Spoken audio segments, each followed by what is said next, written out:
ओम मातृशक्तये नमः। ओम असतो मा सद्गमय तमसो मा ज्योतिर्गमय मृत्योर्मामृतंगमय। ओम शांति शांति शांति।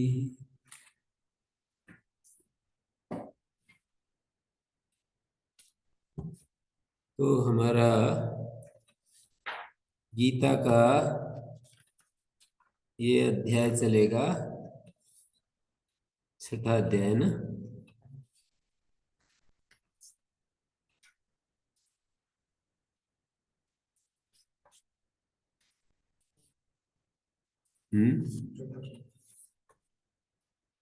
चार श्लोक। यदा ही नेन्द्रियार्थेषु न कर्मसु अनुसज्जते सर्व संकल्प संन्यासी योगारूढ़स्तदुच्यते। पहले मंत्र श्लोक में ये कहा था कि भाई देखो, आरुरुक्षे मुनेर योगम कर्म कारणम उच्यते। यदि हम योग रूपी पर्वत पर चढ़ना चाहते हैं तो उसमें कर्म कारण बनता है, लेकिन योगारूढ़ व्यक्ति के लिए योगारूढ़स्य तस्यैव शमः कारणम उच्यते।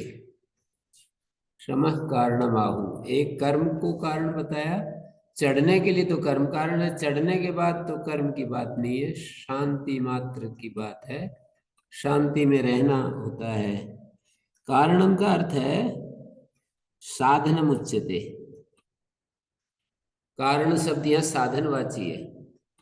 यो आरुरुक्षोर मुनेर योगम, छठे देगा तीसरा श्लोक है ना। आरुरुक्षेर मुनेर योगम, आरोहण करने का इच्छुक को आरुरुक्षु कहते हैं। ऐसे मुनि के योग कर्म योग का आरुरुक्षे योगम आरुरुक्षो हो मुने, ऐसा योग पर चढ़ने के इच्छुक मुनि का कर्म साधन बनता है। कौन सा कर्म? कर्म योग, निष्काम कर्म, भगवद अर्पण बुद्धि से किया गया कर्म, तदर्थ कर्म, मदर्थ कर्म और निष्काम कर्म, समता में स्थित होकर किए गए कर्म, ये सब यहाँ पर कर्म शब्द से लिए गए हैं। समता में स्थित जो कर्म होते हैं, कर्म शब्द से तो ऐसे ही लेने हैं। यहाँ तो जब हम पूर्व मीमांसा आदि शास्त्र पढ़ते हैं, मनुस्मृति आदि, तो वहां कर्म शब्द सकाम कर्म का भी वाचक हो जाता है। गीता में सकर्म कर्म के लिए कर्म नहीं आता, निष्काम कर्म के लिए ही कर्म आता है। सकाम मानी कामना से प्रेरित होकर किए गए कर्म। तो आरुरुक्षो और मुनेर योगम, योगम आरुरुक्षो मुने कर्म कारणम उच्यते। कारणम साधनम, ये बहुत ध्यान देने की बात है। कारण का अर्थ साधन है। कर्म रूप साधन के द्वारा मुनि योगम आरूढ़ प्रभवति। मुनि जो है योग पर आरूढ़ हो सकता है कर्म रूपी साधन के द्वारा। कर्म रूपी साधन के द्वारा मुनि जो है योग रूपी पर्वत पर आरूढ़ हो सकता है। और कर्म क्या चीज है? निष्काम कर्म, फलासक्ति से मुक्त होकर किया गया कर्म।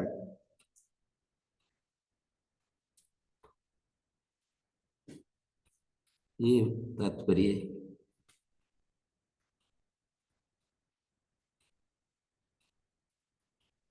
और योगारूढ़स्य तस्यैव, उसी व्यक्ति के योगारूढ़ होने पर शम साधन बनता है। और शम क्या है? कर्मोपरामता। यावद यावत कर्मभ्या उपरमते तावत तावत निरायास जितेन्द्रिय चित्तम समाधीयते। समा उपसमा सर्वकर्मभ्यो निवृत्ति। योगारूढ़ होने पर समय मानी उपसमय, उपसमय सर्वकर्मभ्यो निवृत्ति, सभी कर्मों से निवृत्ति। कारण है, साधन है। योगारूढ़त्वस्य साधनम उच्यते। भाष्यकार कहते हैं यावद यावत कर्म अभ्यापरमते तावत तावत निरायास जितेन्द्रिय चित्तम समाधीयते तथा सति स झटिति योगारूढ़ होती। फिर झटिति योगारूढ़ हो जाता है। जितना जितना कर्मों से उपराम होता है, कर्मभ्यापरमते, तब तावत तावत उतना उतना निरायास से जितेंद्रिय से, निरायास जितेंद्रियत्व का चित्त समाहित होता जाता है। वो ऐसा होने पर योगारूढ़ हो जाता है। तथा तुम व्यासेन महाभारत में कहा है नैतादृशं ब्राह्मणस्यास्ति वित्तं यथैकता समता सत्यता च शीलं स्थितिर्दंड निधानमार्जवम् ततस्ततश्चोपरम क्रियाभ्य। ये बतला दिया महाभारत के श्लोक से प्रमाण के रूप में रख दिया कि ऐसा कोई साधन नैतादृशम साधनम, इस प्रकार का सशक्त साधन नहीं है। नैतादृशम साधनम ब्राह्मणस्य, नैतादृशम ब्राह्मणस्य अस्ति वित्तम, धन नहीं है। ब्राह्मण यहाँ पर सन्यासी, ऐसा ब्राह्मण सन्यासी का धन कुछ भी नहीं मिलेगा। वित्तम नास्ति। कौन सा वित्तम? ऐसा जो आगे कहा जा रहा है वित्त के समान कोई और वित्त नहीं है। क्या है वो? यथा एकता समता सत्यता से, सर्वत्र आत्मिकत्व बुद्धि, एकता, सब जगह एक आत्मा को देखना। समता, सर्वत्र आत्म समत्व बुद्धि, अपने समान बुद्धि, ये भी अर्थ है। और समता का अर्थ वो भी इक्विनिमिटी ऑफ द माइंड। सर्वत्र आत्म समत्व बुद्धि, अपने ही समान सबको देखना। मेरे को जैसे सुख दुख होता है वैसे सबको सुख दुख होता है, इस तरह की बुद्धि हमेशा बनाए रखना। सत्यता, ब्रह्मात्म एक सत्यत्व बुद्धि, जो ब्रह्म रूप जो ब्रह्मात्मा है उसका उसी एक सत्यत्व बुद्धि, एकदम ब्रह्म ही एक सत्य पदार्थ है, ऐसी जो बुद्धि है। शीलम सत स्वभाव, स्थिति ब्रह्मनिष्ठा, दंड निधानम मनोवाक कायानाम दंड करणम, मनस वाणी शरीर, इन तीनों को उसमें रखना बिल्कुल। दंडो नाम नियमनम, मन वाक काय का नियमन रखना, मन वाणी और शरीर को नियम में रखना। मनोवाक काय नाम दंड निधानम, क्या है? दंड निधानम आर्जवम से, तो दंड नियमन का है स्वायत्तीकरणम, दंड करणम, निधानम मानी दंड करणम, और नियमनम। ऐसा यहाँ पर व्याख्याकार ने दिया है। इसका भी व्याख्या करने वाला है आचार्य। आर्जवम सर्वत्र ऋजु बुद्धि ततस तत उपरमा क्रियाभ्या, उन सब क्रियाओं से निवृत्ति, ये सब ब्राह्मण का वित्त है। सोना आदि वित्त नहीं होता है। आनंद गिरि जी ने भी इन शब्दों की व्याख्या की है। सर्वकर्म निवृत्तो आयास अभावात वशीकृत इंद्रिय ग्रामश्चित्त समाधान योगारूढ़त्वं सिद्ध्यति। एकता सर्वेषु भूतेषु वस्तुतो द्वैता भाव उपलक्षित, द्वैत का अभाव दिखना, ये एक बात है। एकता सर्वेषु भूतेषु, सभी प्राणियों में, वस्तुतः द्वैत का अभाव से उपलक्षित, समता तेषु औपाधिक विशेषेपि स्वतो, औपाधिक विशेष होने पर भी स्वतो निर्विशेषत्व धी, निर्विशेष बुद्धि रखना सब जगह। औपाधिक विशेषता है पर अंदर एकता है। जैसे धागा एक है, धागे में मणि अलग अलग है, ये है जो समता की बात है ना। आत्मोपाधि विशेषेपि स्वतो स्थिति। और सत्यता तेषां में हितवचनम, शीलम स्वभाव संपत्ति, स्थिति स्थैर्यम, दंड निधानम का अर्थ क्या, अहिंसनम। एक अर्थ तो ये था दंड का निधान करना, माने नियमित रखना मन वाणी शरीर को, और इन्होंने एक अर्थ ये भी किया दंड निधान, माने दंड को ऐसे रख देना, अहिंसा, दंड को उठा करके एक तरफ रख देना, अहिंसनम। आर्जव अवक्रत्वम, तो सब क्रियाओं से निवृत्ति। आगे कह रहे हैं, ये जो चौथा श्लोक है इसमें कहा, जब इंद्रिय विषयों में और कर्मों में अनुशक्त नहीं होता, सर्व संकल्प संन्यास, सारे संकल्पों को एक तरफ जिसने कर दिया है उसको योगारूढ़ कहते हैं। योगारूढ़ क्या है ये बतला दिया।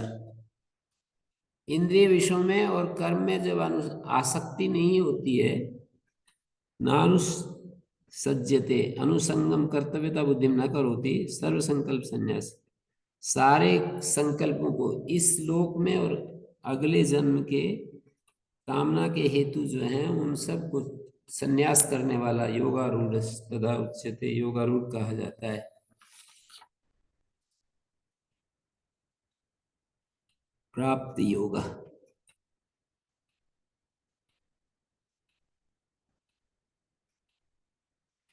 सर्व संकल्प सन्यासी कहने का मतलब सर्वांश्च कामान सर्वाणि च कर्माणि संन्यसेत, सब कामनाएं और सब कर्मों को छोड़ दे। संकल्प मूलो ही सर्वे काम, संकल्प मूलक है सभी काम। संकल्प मूलक कामो वही, कामना जो है संकल्प मूल में है जिसके, संकल्प यज्ञ संकल्प संभव, काम जाना मिते मूलम, ये भी एक महाभारत में श्लोक आता है। कोई एक ऋषि कहता है, हे काम मैं तेरे मूल को जानता हूं, तू कहां से पैदा होता है, संकल्प से तू पैदा होता है, मैं संकल्प नहीं करूंगा तो तू कहां से पैदा होगा। काम मानी कामना।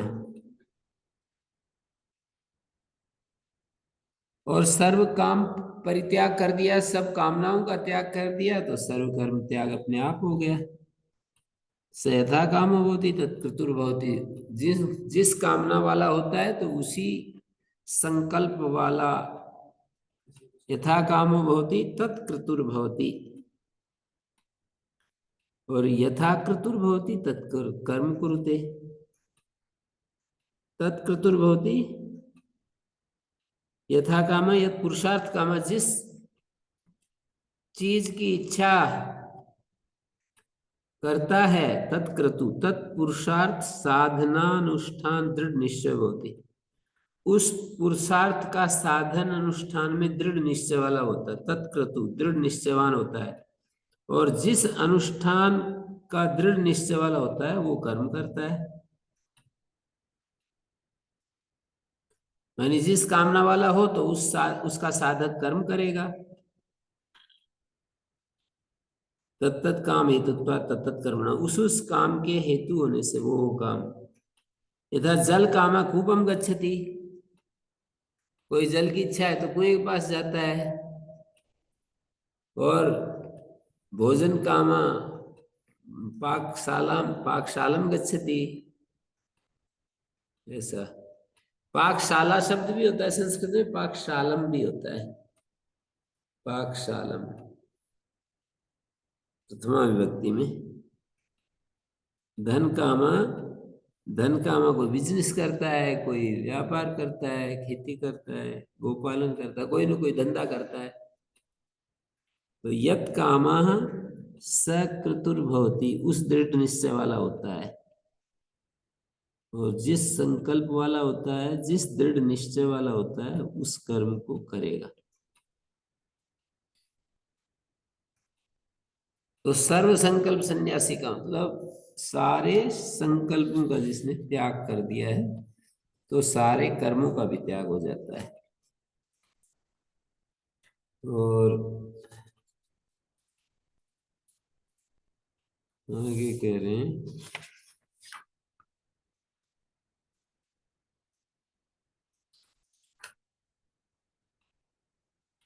नहीं सर्व संकल्प संन्यासे कश्चित स्पंदितुम अपि शक्ता। संकल्प त्याग हो गए तो उसका सारा हिलना डुलना ही बंद हो जाएगा। तस्मात् सर्व संकल्प संन्यासी इति वचनात् सर्वान् कामान् सर्वाणि कर्माणि त्याजयति भगवान।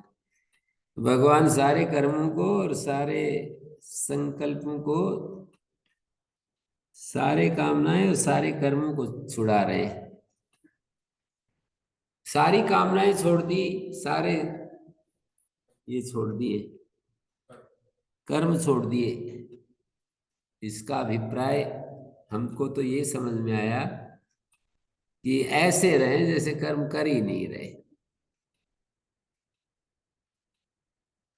जैसे कभी कभी ऐसी स्थिति मुझे महसूस होती है कि ये तो हम एक इससे अलग दृष्टा बने हुए हैं, और कोई बिल्कुल ऐसा काम होता है ना इंटरेस्ट का, जिसमें हम ये देख रहे हैं कि बस हाथ हिल रहे हैं, पैर हिल रहे हैं, पर यहाँ पर अहंकार उस हाथ या पैर के साथ जुड़ा हुआ नहीं है। अहंकार उस कर्म के संपादन में जो हाथ लगे हुए हैं उसके साथ नहीं जुड़ रहा। अहंकार पैरों के साथ नहीं, इंद्रियों के साथ नहीं। तो ये तो देखने की चीज है कैसे होता है ये। करते हुए भी, कर्म करते हुए भी अकर्म की स्थिति, निष्कर्म स्थिति। अब मैं ये बता रहा हूं, उद्धरेद आत्मना आत्मानम आत्मानम अवसादयेत आत्मा एव आत्मनो बंधु आत्मा एव रिपुरात्मना। कितना अच्छा कहा। अपने द्वारा अपना उद्धार करे, नात्मानम अवसादयेत, अपने द्वारा अपना उद्धार करे, अपने को नीचे ना ले जाए। आत्मा एव आत्मनो बंधु, आत्मा एव यस्माद आत्मनो बंधु, आत्मा एव ही आत्मनो बंधु। ही मनी यस्माद आत्मा एव आत्मनो बंधु, नहीं अन्य कश्चित बंधु संसार मुक्त भवति। कोई भी दुनिया का आदमी संसार मुक्ति के लिए नहीं होता। बंधु भी मोक्ष के प्रति प्रतिकूल ही रहता है, स्नेह आदि बंधनायतनत्व। तो इसलिए अवधारण कर दिया आत्मा एव आत्मनो बंधु।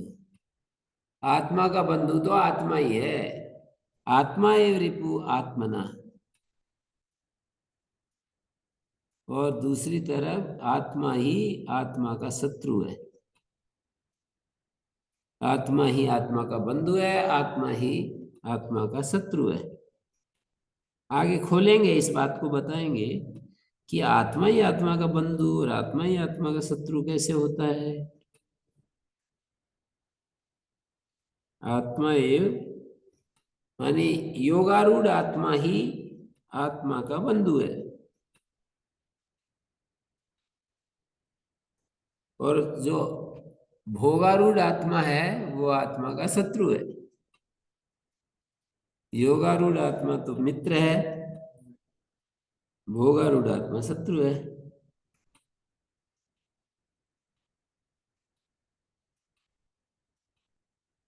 तो इसलिए कहा आत्मा एव आत्मनो बंधु आत्मा एव रिपुरात्मना, आत्मा ही आत्मा का शत्रु है। उद्धरेद आत्मना आत्मानम, इसको संस्कृत वाच्य परिवर्तन में कहेंगे तो आत्मना आत्मा उद्ध्रियेत।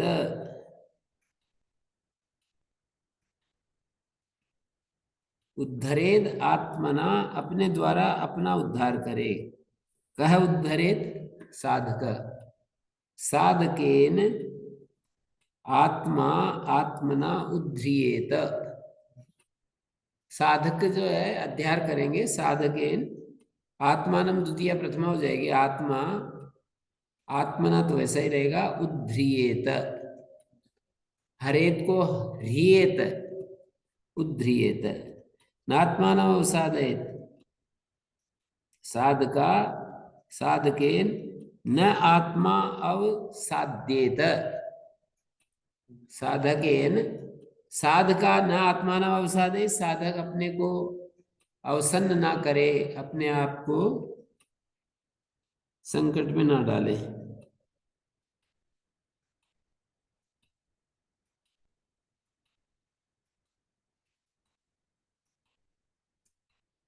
उद्धरेत ऊर्ध्वनयनम अवसादयत खेदयत नाशयत।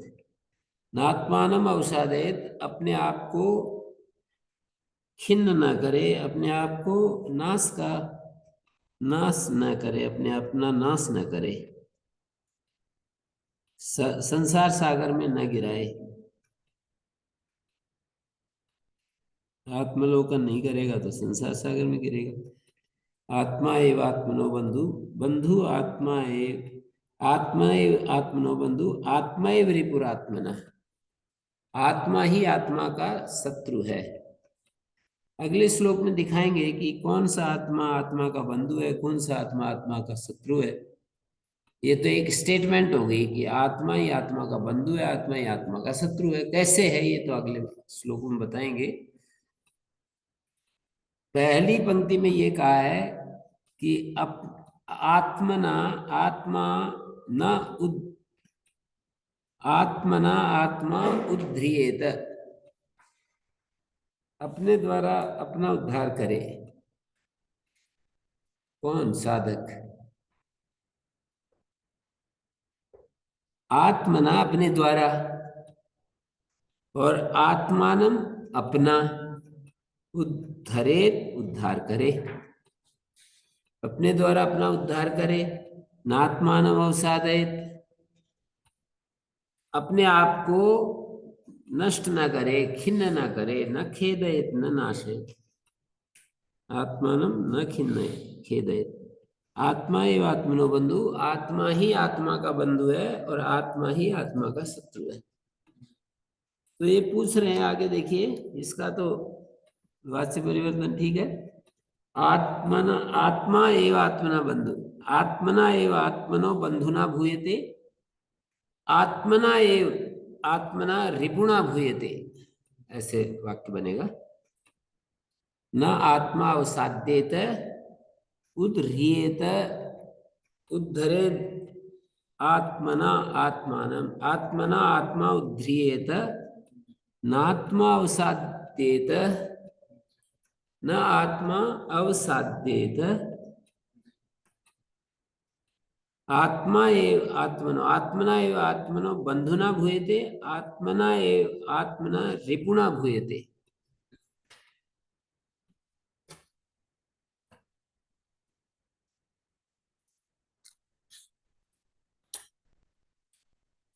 बंधुरात्मा आत्मनस्तस्य, आत्मा एव बंधु आत्मा एव रिपुरात्मना।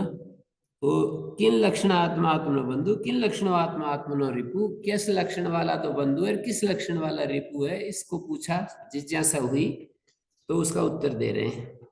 अंतर्गर्भित है जिज्ञासा, श्लोक में पढ़ी नहीं है, बीच में गर्भ में छिपी हुई है, श्लोक के गर्भ में, कि आत्मा एवं आत्मनो बंधु आत्मा एवं रिपुरात्मना आपने बोला, तो कौन जो है, किस लक्षण वाला आत्मा आत्मा का बंधु है, किस लक्षण वाला आत्मा आत्मा का शत्रु है, ये बताइए।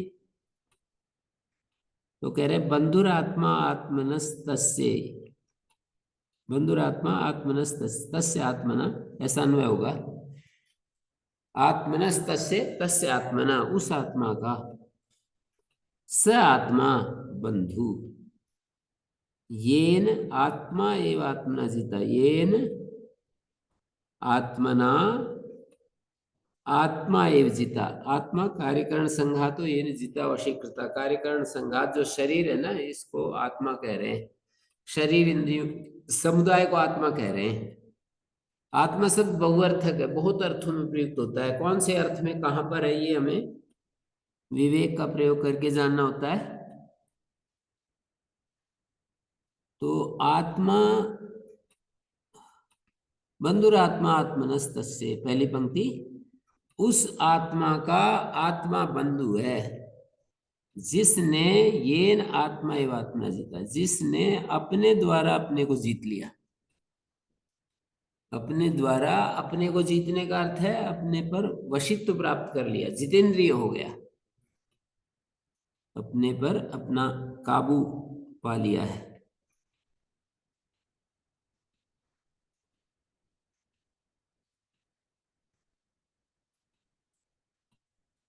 अनात्मनस्तु, अजितात्मा को अनात्मा कहा है। पहले वाले में कह दिया ना, बंधु आत्मा।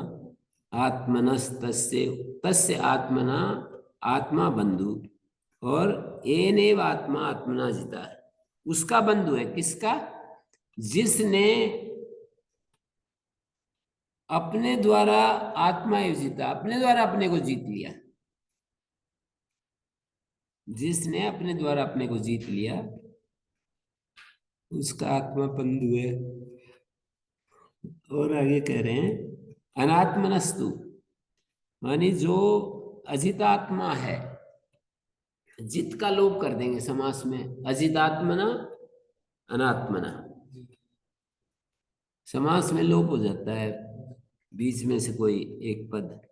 तो अजितात्मना के अर्थ में अनात्मना है। तो जो अजितेंद्रिय है, अनात्मनस्तु,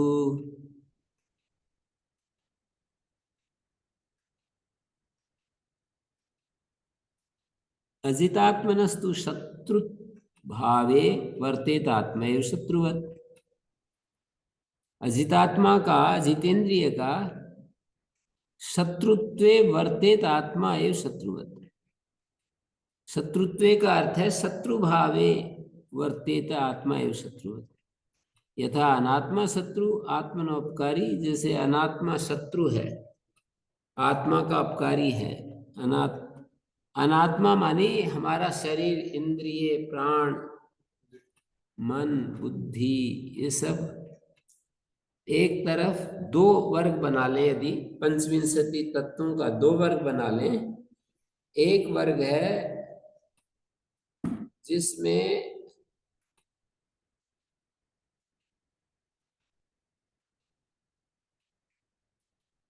एक वर्ग तो है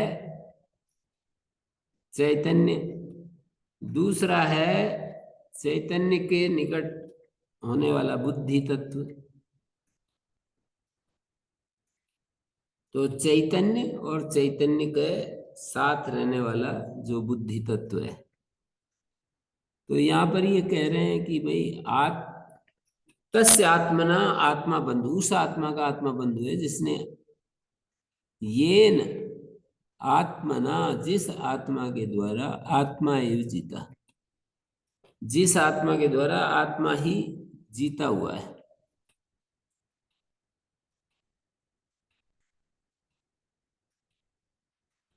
अनात्मनस्तु अजितात्मनस्तु शत्रुत्वे शत्रुभावे वर्तेत आत्मा एव शत्रुवत्। अजितेंद्रिय व्यक्ति के तो अनात्मनस्तु, तू माने तो, अजितात्मनस्तु शत्रुत्वे शत्रुभावे वर्तेत आत्मा एव शत्रुवत्। शत्रु भाव में वर्तमान होता है आत्मा एव शत्रु। यथा अनात्मा शत्रु आत्मनोपकारी, जैसे अनात्मा शत्रु है, आत्मा का अपकार करने वाला है, तथा आत्मा भी आत्मनोपकारी वर्तित, तो ऐसा ही आत्मा के अपकार करने में लग जाता है, स्वयं स्वयं के अपकार करने में लग जाता है। कब? अजितात्मा जब होते हैं। दूसरी पंक्ति है ना, अनात्मनस्तु, अजितात्मा होते, अजितेंद्रिय होते हैं, तो आत्मा एव शत्रु भावे, शत्रुत्व शब्द का अर्थ है शत्रु भावे वर्तेत, शत्रुवत, शत्रु की भांति स्वयं स्वयं के नाश में लग जाता है, स्वयं ही स्वयं के नाश में लग जाता है।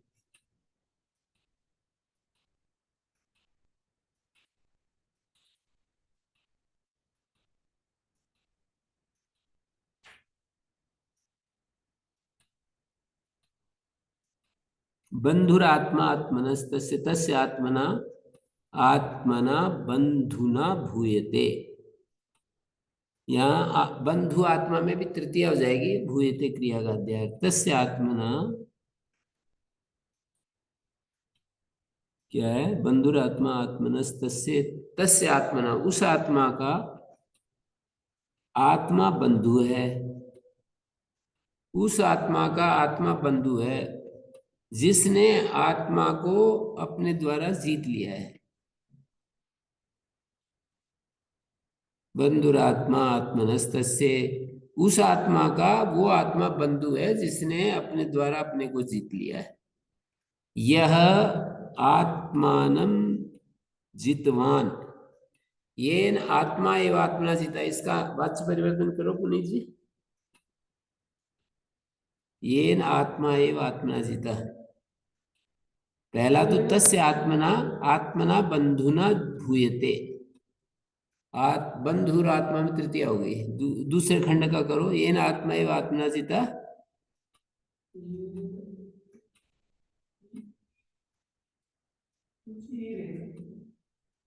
अब बोलो।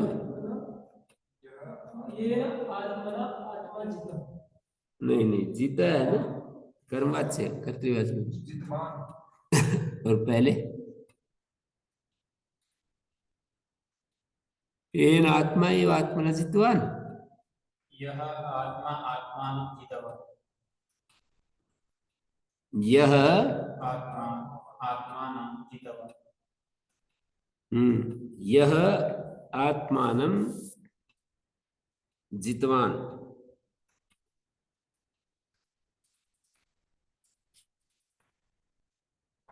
येन यह बन गया, और आत्मा में द्वितीय आ गई। यह आत्मानमेव आत्मना जितवान अस्ति।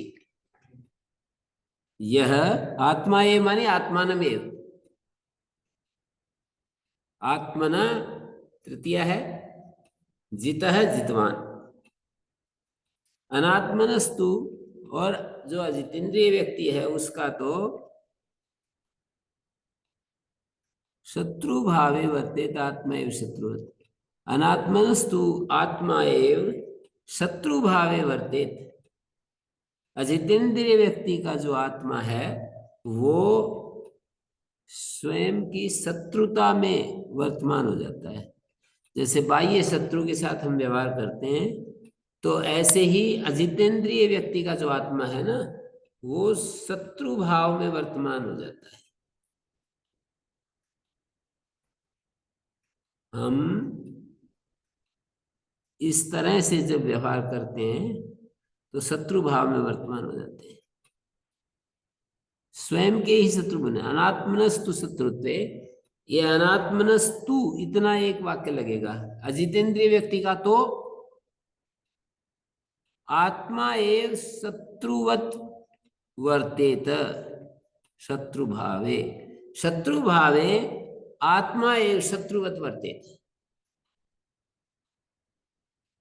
क्या है? शत्रुता में,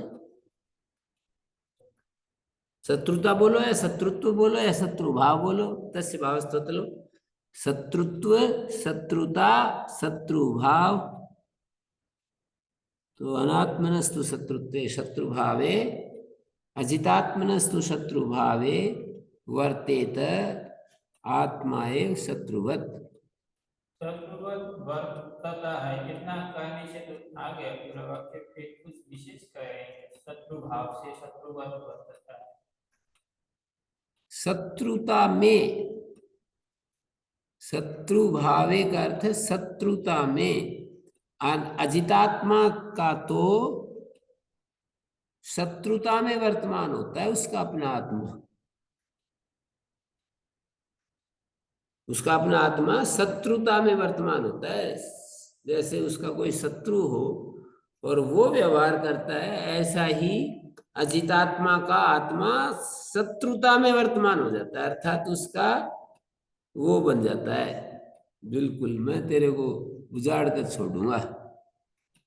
शत्रुता में वर्तता है, ऐसा कहने से शत्रुवत वर्तता है, इसके अर्थ नहीं। बाद में तो शत्रुवत कह ही रहे ना दृष्टांत। शत्रु की तरह शत्रुता में वर्तमान होता है। अजितेंद्रिय का तो आत्मा, अजितेंद्रिय व्यक्ति का जो आत्मा है वो शत्रुता में वर्तमान, उसका जो आत्मा है वो शत्रुता में खड़ा हो जाता है, शत्रुता में वर्तमान हो जाता है, शत्रु की तरह हो जाता है। जैसे शत्रु नाश करना चाहता है ना, ऐसे ही स्वयं के नाश में उतारू हो जाता है। जब हम अचिदेंद्रिय होते हैं तो स्वयं ही स्वयं का नाश करने के लिए उतारू हो जाते हैं। ये बात कही है, स्वयं स्वयं का नाश। ठीक हुआ? वो तो ठीक हो गया। एक दूसरा प्रश्न है कि अनात्मनः कार्य। अनात्मना शब्द का अर्थ है अजितेंद्रिय व्यक्ति का। तो अजितेंद्रिय व्यक्ति के लिए, अजितात्मा के लिए अनात्मा शब्द बोल दिया, जित बीच में से हटा दिया।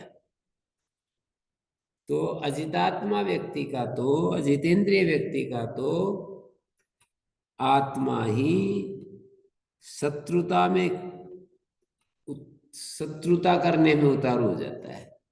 स्वयं स्वयं की शत्रुता, स्वयं स्वयं का शत्रु बन जाता है। जैसे शत्रुवत, जैसे बाहर का शत्रु हमारा शत्रु होता है, ऐसे ही हम स्वयं स्वयं के शत्रु हो जाते हैं। ठीक है? तो कौन तो बन जाता है शत्रुवत? वही दिखाया जिसने अपने को जीत लिया है। बंधुरात्मा आत्मनस्तस्येनैव आत्मा आत्मना जीता, एनेव आत्मना जीता, एनेव एन आत्मा एव आत्मना जीता। जिसने अपने द्वारा अपने को जीत लिया, उसका आत्मा बंधु जैसा होता है। अनात्मनस्तु शत्रुत्वे वर्तेत आत्मा एव शत्रुवत। अजितेंद्रिय व्यक्ति की तो शत्रुता में, अजितेंद्रिय व्यक्ति की शत्रुता में आत्मा ही बर्ताव करने लगता है, स्वयं स्वयं के नाश में उतार हो जाता है। ये पंक्ति बड़ी सरल है। यदि इसकी जगह ये शब्द डाल दें, शत्रुत्वे वर्तेत आत्मा एव, स्वयं स्वयं के नाश में उतारू हो जाता है, स्वयं स्वयं का नाश करने के लिए खड़ा हो जाता है। शत्रुवत, स्वयं स्वयं का नाश करने के लिए शत्रु की तरह खड़ा हो जाता है, स्वयं स्वयं का शत्रु हो जाता है।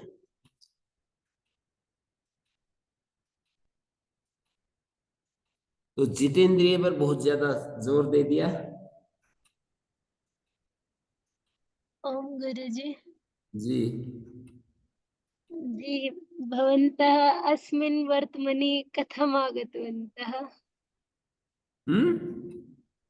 अस्मिन् भवन्तः अस्मिन् वर्तमनि ओम कथम मार्गात् पृथक भूत्वा पृच्छते, अथवा गीता, गीता अभिप्राय पृच्छते? जी, मार्गात् भिन्नमेव अस्ति। भवन्तः भवतः विषये का पृच्छति? प्रज्ञा भगिनी, प्रज्ञा। प्रज्ञा भगिनी पृच्छति। तत्तु संस्कारा भवन्ति, पूर्वजन्मनः संस्कारा भवन्ति, ते आकर्षन्ति। पूर्वजन्म के संस्कार जो है ना, वो खींचते हैं। ऐसे कोई भी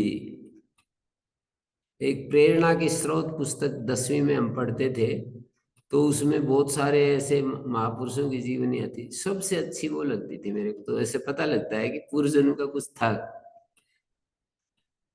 वो पुस्तक सबसे अच्छी लगती थी, और ऐसा लगता था कि इन्हीं की तरह हम भी घर बार छोड़ करके कहीं बाहर भाग जाएं।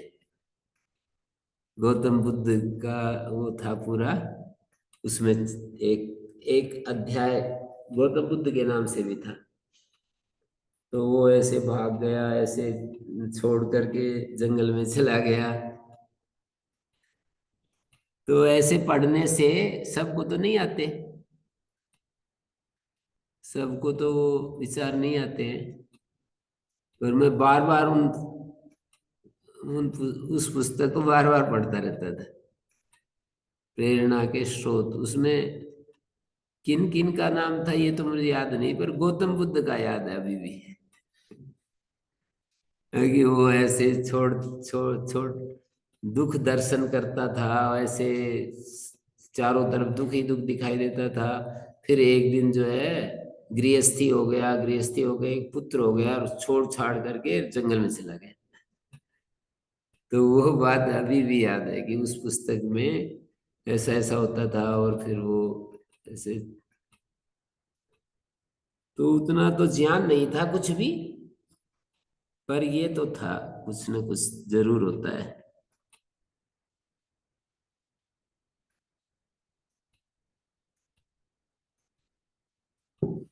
हम्म।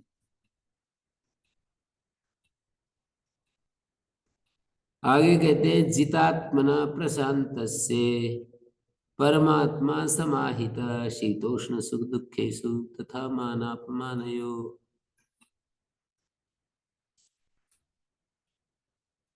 पिछले वाले में हमने वाच्य परिवर्तन देख लिया था ना। अजितात्मनस्तु आत्मना एव शत्रु भावे वृत्तेत, वर्तेत वृत्तेत शत्रुवत्।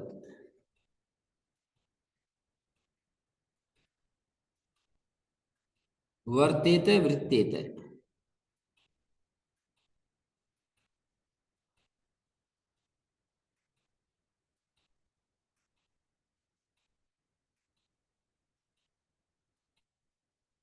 किसी ने लिख ही दिया ये बात, तो जो मैंने कहा था अजितात्मना के अर्थ में साक पार्थिविदा पार्थिवादी नाम उत्तर पदलोपो वक्तव्य, इस वार्तिक से जित का लोप हो रहा है। मानी अजितात्मा शब्द है ना, उसमें से जित हट गया। जैसे साक प्रधान पार्थिवा, साक पार्थिवा प्रधान का लोप हो गया। जैसे तत्काल युव कालो यस्य तत्काल है, काल शब्द का लोप हो गया। तत्काल काल में से काल शब्द का लोप हो गया।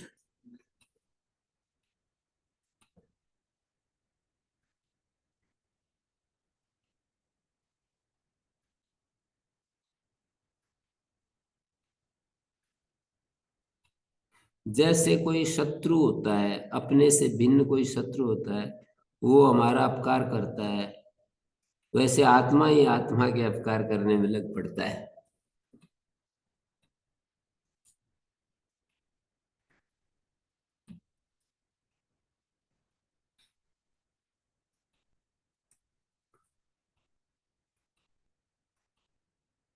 शत्रुवत व्यवहार तो ये अपकार करना ही है।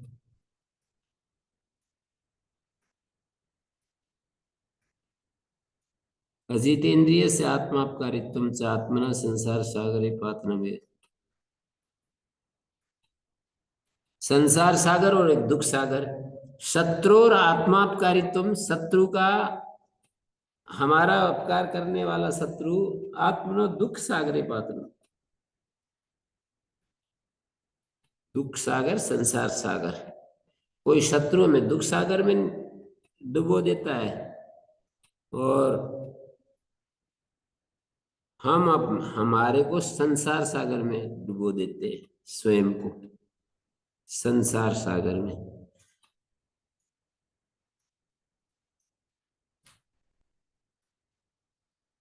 जितात्मना, अब अभी तो था अनात्मना, अब आ गया जितात्मना।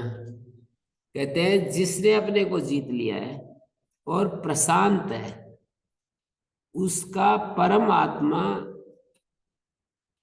प्रसन्न अंतःकरण प्रशांत से सन्यासिना परमात्मा समाहिता साक्षात आत्मा भावेन वर्तते। जिसने अपने को जीत लिया, माने अपने को जीतने का अर्थ है कार्य करण संघात आदि सबको जीत लिया है। तस्य जितात्मना प्रशांत से प्रसन्न अंतःकरण से सन्यासिना परमात्मा समाहित। उसका जो परमात्मा है वो सम्यक आहित स्थिता भवति। वाचिक मानसिक कायिक सर्व व्यापारो परम रूपम प्रकृष्टम समम प्राप्त से प्रशांत से। जिसका शरीर मन इंद्रियां वाणी सब एकदम शांत हो गए हैं, तो वो व्यक्ति प्रशांत कहलाता है। जितात्मना प्रशांत से वाचिक मानसिक कायिक सर्व व्यापारो ब्रह्म रूपम प्रकृष्टम समम प्राप्तस्य समाहिता सम्यगाहिता स्थिता शीतोष्ण सुख दुखेषु तथा मानापमानयो। शीत उष्ण सुख दुख मान और अपमान में, इन सब परिस्थितियों में क्या होता है? परमात्मा समाहिता साक्षात आत्मा भावेन वर्तते। जो परमात्मा है साक्षात प्रत्यक्षम केन रूपेण साक्षात्म तथा आत्मभावेन। परमात्मा साक्षात भाव से वर्तमान होता है।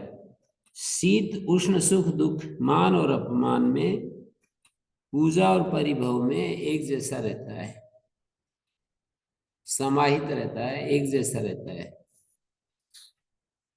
जितात्मना प्रशांत से परमात्मा समाहिता, जो परमात्मा है वो समाहित रहता है, एकाग्र रहता है। शीत उष्ण सुख दुख और मान अपमान में भी समाहित रहता है, एकाग्र रहता है।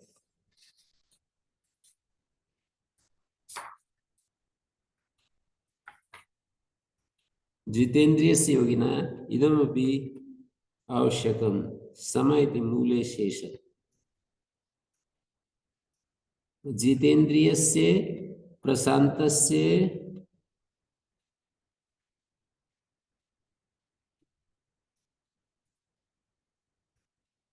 समो हर्ष विषाद वर्जित को सम कहते हैं।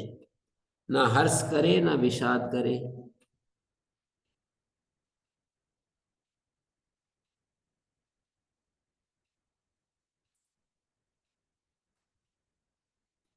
जितेंद्रियस्य प्रशांतस्य जितात्मना प्रशांतस्य हृदि परमात्मा समाहिता। शास्त्रोपदेश सम दम आदि संस्कृत मनसा आत्मदर्शने करणत्वा तादृशे समाहिते मनसि परमात्मा स्वयं आत्मत्वेन स्फुरति। उस समाहित मन में परमात्मा स्वयं आत्म रूप से स्फुरित होता है।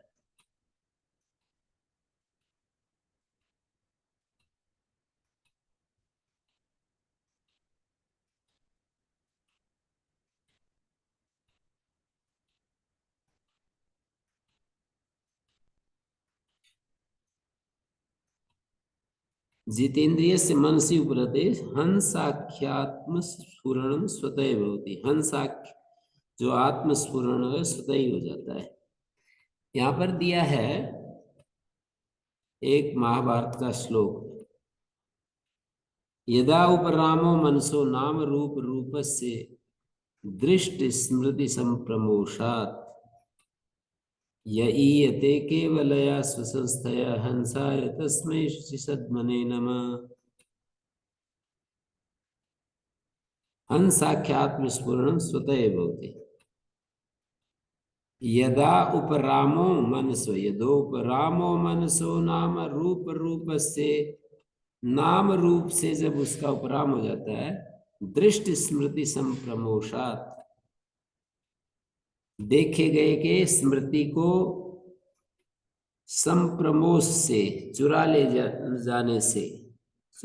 जाने से दृष्टि स्मृति संप्रमोष यईयते केवलया स्वसंस्थया हंसाय तस्मै शुचिसद्मने नमः। पवित्र स्थान में रहने वाले ऐसे उसके लिए मेरा नमस्कार है। तो जितात्मना प्रशांत से परमात्मा समाहिता, जो परमात्मा है वो समाहित, प्रशांत का परमात्मा समाहित होता है। साक्षात आत्म भाव से वर्तमान होता है। परमात्मा समाहिता शब्द का अर्थ है साक्षात आत्म भाव से वर्तमान होता है। जित कार्यकरण संघात से प्रकर्षेण पुरत बाह्य अभ्यंतर करण से परमात्मा विक्षेपेण पुनः पुनः विभूयमानो निरंतरम चित्ते प्रथते।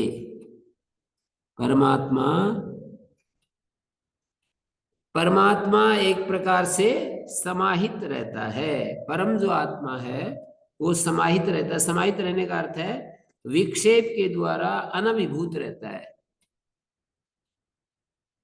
जो विक्षेप होते हैं उनके द्वारा अनभिभूत रहता है। विक्षेपेण पुनः पुनः अनभिभूय मानो निरंतरम चित्ते प्रथते।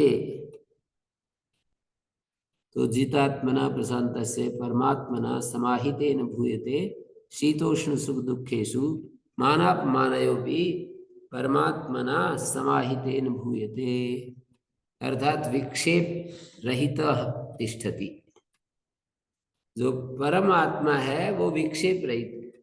परमात्मा तो हमेशा विक्षेप रहित होता है, विक्षेप के चलते भी विक्षेप रहित होता है, लेकिन वृत्ति सारूप्य मित्रत्र की स्थिति है ना, वृत्तियों के समान रूप हो जाता है आत्मा, तो वो भी नहीं होगा। वृत्ति सारूप्य जो इतरत्र वृत्तियों के समान रूप सा दिखाई देता है, चंचल सा दिखाई देता है, अनेकाग्र सा दिखाई देता है, वो भी हट जाता है। जो सा दिखाई देता है वो भी हट जाता है। परमात्मा समाहित हो जाता है, एकाग्र हो जाता है, विक्षेप से अनभिभूत हो जाता है। विक्षेप उसके विक्षेप के काबू में नहीं आता।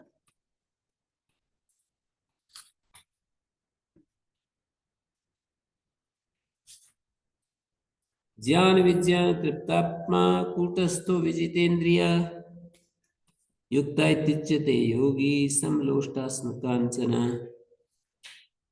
ज्ञान विज्ञान तृप्तात्मा, ज्ञान और विज्ञान शब्दों का अर्थ होता है, कई जगह आता है ये सब, शास्त्रोक्त पदार्थानाम परिज्ञान, शास्त्रोक्त पदार्थों को समझना, शास्त्र में कही हुई बातों को बुद्धि से समझने का नाम ज्ञान, और अपने शास्त्र से जाने हुए तथैव स्वानुभव करणम, शास्त्र से जानी हुई बातों को अपने अनुभव में लाना विज्ञान।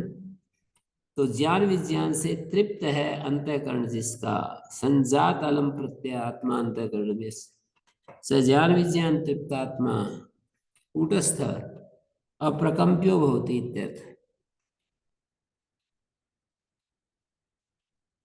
ज्ञान विज्ञान से तृप्त संजात अलम प्रत्यय आत्मा अंतःकरणम यस्य स ज्ञान विज्ञान तृप्तात्मा कूटस्थ अप्रकंप्यो भवति विजितेन्द्रियश्च, और वो विजितेंद्रिय हो जाता है। दो बात कही, ज्ञान विज्ञान से जो तृप्त आत्मा अंतःकरण है जिसका,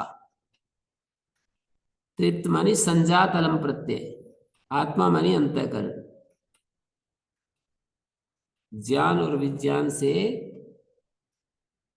तृप्त हुआ, तृप्त ऐसे भोजन से तृप्त हो गया, तो उसको क्या कहते हैं, बस हो गया। संजात अलम प्रत्यय, बस आ गई है, अंतिम किनारा आ गया उसका। ज्ञान विज्ञान तृप्तात्मा कूटस्थ अप्रकंप्य को कूटस्थ कहते हैं, बिल्कुल जैसे हिलता ही नहीं, कूटस्थ। और विजितेन्द्रिय युक्ता इति उच्यते, या ईदृशो युक्ता समाहिता स उच्यते, युक्ता इति उच्यते, योगी कहा जाता है। योगी समलोष्टास्म कांचन, युक्त कहा जाता है, वो योगी कहा जाता है जिसने सम, लोष्ट, अस्म और कांचन तीनों को एक जैसा देखता है, मिट्टी के ढेले को और अस्म और कांचन। अप्रकंप्यो भवति, कूटस्थ का अर्थ अप्रकंप्य, निश्चल, निर्विकार। आत्मा तो हमेशा कूटस्थ है, फिर क्यों कहते हैं कूटस्थ हो जाता है? बुद्धि में जो वृत्तियां चलती हैं ना, अकूटस्थ जैसा प्रतीत होता है, जैसा, वो भी हट जाता है, जो अकूटस्थ की तरह प्रतीत होता है।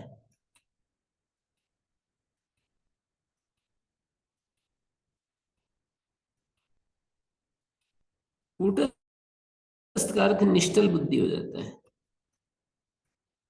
समाहिता चित्त समाधानम,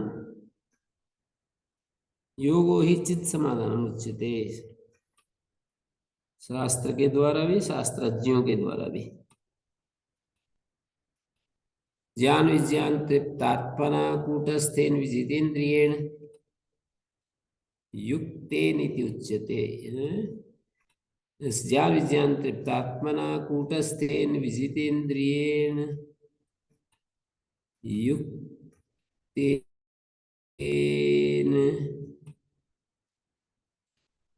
नहीं, ज्ञान विज्ञान तृप्तात्मानं कूटस्थम विजितेन्द्रियम युक्तम इति आहु विद्वांस। योगी समलोष्टास्म कांचन, योगिना समलोष्टास्म कांचनेन भूयते। उच्यते को आहु तक बदल देंगे, ज्ञान विज्ञान तृप्तात्मना कूटस्थेन विजितेन्द्रियेण युक्तम इत्याहु। सुहृद मित्र अरि उदासीन, एक बार वाच्य परिवर्तन कैसे? क्या वाच्य परिवर्तन कैसे किए?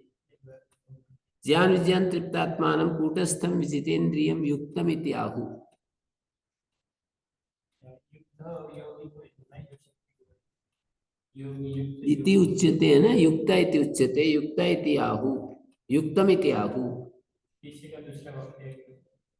हाँ, दो वाक्य है ना, ज्ञान विज्ञान तृप्तात्मानं कूटस्थम विजितेन्द्रियम युक्तम इत्याहु। योगिना समलोष्टास्म कांचेन भूयते।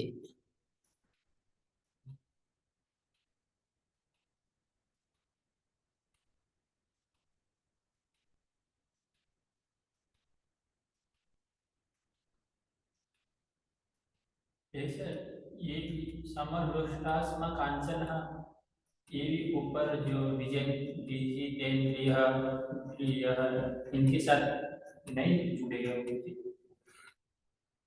हाँ, वो तो हो ही गया। जैसे ज्ञान विज्ञान तृप्तात्मानं कूटस्थम विजितेन्द्रियेण युक्तम इत्याहु, योगी समलोष्टास्म कांचन। दूसरा वाक्य है ना, योगिना समलोष्टास्म कांचन, बहुब्री समास, समः लोष्टास्म कांचन कांचनानि समानि लोष्टास्म कांचनानि यस्य। लोष्टास्म कांचन है समान जिसके, ऐसे योगिना, योगी जो है इसका उद्देश्य विधेय है। योगी तो उद्देश्य है, समलोष्टास्म कांचन विधेय है। तो योगिना समलोष्टास्म कांचनेन भूयते। ऐसे नहीं कहेंगे समलोष्टास्म कांचनेन योगिना भूयते। योगी जो है कैसा होता है, समलोष्टास्म कांचन वाला। सूरिन मित्र अरि उदासीन मध्यस्थ दृश्य बंधुषु साधुस्व अपि पापेषु समबुद्धिर्विशिष्यते। इसमें कई सारे शब्द डाल दिए। समबुद्धि जो है उसकी विशेषता बतलाई। साधुषु अपि पापेषु, साधुओं के प्रति, पापियों के प्रति, पाप शब्द का अर्थ पापी, पापियों के प्रति, सुहृद के प्रति, मित्र के प्रति, अरि के प्रति, उदासीन के प्रति, मध्यस्थ के प्रति, द्वेष्य के प्रति और बंधु के प्रति है। द्वेष्य बंधुषु, द्वेष्य के प्रति और बंधु के प्रति, साधुस्व भी से पापेषु, और साधुओं के प्रति और पापियों के प्रति समबुद्धि जो होती है, एक समान बुद्धि वाला विशिष्ट होता है, तो विशेष ही होता है। जैसे बोलते हैं ना हिंदी में, विशेष ही होता है। गुरु जी, जो मैत्री करुणा मुदितोपेक्षा भाव रखना चाहिए, तो यह योग जो विशिष्य यदि कह रहे हैं कि इस प्रकार का कोई योगी होगा तो उन भावों को नहीं कहते योग। यूं कह रहे हैं कि ये इनके प्रति समबुद्धि होता है ना, विशिष्यते। योगारूढ़ में विशिष्ट होता है, सबसे उत्तम होता है। योगारूढ़ानाम सर्वेषां मध्ये सर्वत्र संबुद्धिमत्वात्, सब जगह संबुद्धि वाला होने से, संबुद्धेश्च ज्ञान योग प्रधानास, ज्ञान योग प्रधानांशत्वात्, जब संयोग है ज्ञान अंश का जिसमें प्रधानता है, विशिष्यते न ज्ञान योगी भी सर्वोत्तमत्वात् तेषां न च कर्म योगी भी कर्म योगी अपेक्षया ध्यान योगी न उत्कर्ष स्वतः सिद्धत्वेन वचनानर्हत्वात् किंतु स्वेतर ध्यान योगीभ्यः एव इति अभिप्रेत्या। यहाँ पर ये संगति लगाई, आत्मान्यस्य सर्वस्यापि मृषात्वात् कर्मापि नास्ति, कः कर्ता कः कर्म।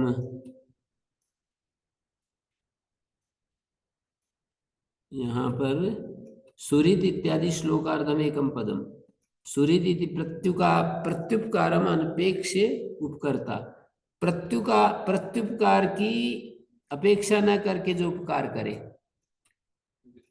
मित्र स्नेहवान अरि शत्रु उदासीन न कस्यचित् पक्षम भजते मध्यस्थ यो विरुद्धयो उभयोर हितैषी। दो विरुद्ध आदमी है, उन दोनों का हितैषी जो है मध्यस्थ होता है। द्वेष्य आत्मनो अप्रिय, द्वेष्य जो अपना अप्रिय है, प्रिय नहीं है मतलब अप्रिय है। और बंधु संबंधी देशेषु साधुषु शास्त्रानुवर्तिषु अभी च पापेषु प्रतिषिद्धकारीषु, पापेषु का अर्थ है प्रतिषिद्ध कर्म करने वाले, सर्वेषु एतेषु संबुद्धि कह किं कर्मा इति अव्यापृत बुद्धि। संबुद्धि का अर्थ है कौन क्या कर रहा है, मुझे क्या लेना देना। जैसे कोई कुछ कर रहा है, कोई कुछ कर रहा है, कोई कैसे चल रहा है, कोई कैसे देख रहा है, कोई कैसे समझ रहा है, तो कह किम कर्मा इति अव्यापृत बुद्धि, कौन क्या कर रहा है इस तरह बुद्धि को नहीं घुमा रहा, इति अव्यापृत बुद्धि है। विशिष्यते,